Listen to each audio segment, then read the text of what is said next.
Soochipara sunrise വാലിയിൽ ഇന്ന് നടത്തിയ തിരച്ചിലിൽ ഒരു ശരീരഭാഗം കൂടി കണ്ടെത്തി. ഹെലികോപ്റ്ററിൽ എത്തിച്ച ശരീരഭാഗം മേപ്പാടി CHC മോർച്ചറിയിലേക്ക് മാറ്റി.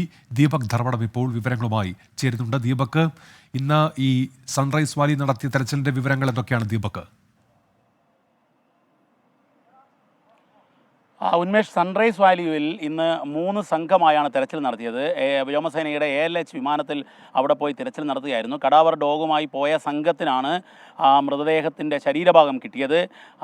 ജീർണിച്ച അവസ്ഥയിലായിരുന്നു ശരീരഭാഗം. യഥാർത്ഥത്തിൽ അതിവിടെ ലാൻഡ് ചെയ്ത് നേരെ ആർമി വാഹനത്തിൽ നിന്നും ആംബുലൻസിലേക്ക് മാറ്റുന്നത് വരെയുള്ള സമയം യഥാർത്ഥത്തിൽ ദുർഗന്ധമായിരുന്നു. അത്രമാത്രം ജീർണിച്ച ശരീരഭാഗമാണ് ആർമിയുടെ കഥക് കമാൻഡോസ് കണ്ടെത്തിയത്. കടാവർ ഡോഗ് ഉള്ളത് കൊണ്ട് തന്നെയാണ് അത് കണ്ടെത്തിയതെന്ന് നമുക്ക് വിലയിരുത്താൻ പറ്റും. ആ സംഘത്തിനൊപ്പം കടാവർ ഡോഗ് ഉണ്ടായിരുന്നു. കാരണം ഇന്നലെയും തെരച്ചിൽ നടത്തിയിരുന്നെങ്കിലും ഇന്നലെ ഒന്നും കിട്ടിയില്ല. പക്ഷേ ഇന്ന് ഒരു ശരീരഭാഗം കിട്ടി. അതോടുകൂടി മൃതദേഹങ്ങളുടെ കണക്കിൽ ഒന്നുകൂടി വർദ്ധിക്കുകയും ചെയ്തിട്ടുണ്ട്.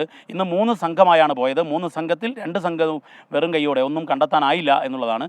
ഈ തിരച്ചിൽ, അതായത് ഈ അത്യന്തം സങ്കീർണമായ പ്രദേശത്ത് സോട്ടി നടത്തിക്കൊണ്ടുള്ള ഈ തിരച്ചിൽ നാളെയും തുടരണമോ എന്നുള്ള കാര്യം ഇന്ന് രാത്രി 8 മണിക്ക് ചേരുന്ന അവലോകന യോഗത്തിലാണ് തീരുമാനിക്കുക. വിവിധ സേനാവിഭാഗ മേധാവികളുടെ യോഗം 8 മണിക്ക് ചേരും. അതിൽ മന്ത്രിമാരും പങ്കെടുക്കും. ഏതായാലും അത്യന്തം ദുഷ്കരമായ സാഹചര്യത്തിലാണ് ഇന്ന് ഈ ഹെലികോപ്റ്റർ ഉപയോഗിച്ചുള്ള തെരച്ചിൽ നടത്തിയത്. ഉന്മേഷ്, ദീപക് ധർമ്മടമാണ് വിവരങ്ങൾ നൽകിയത്.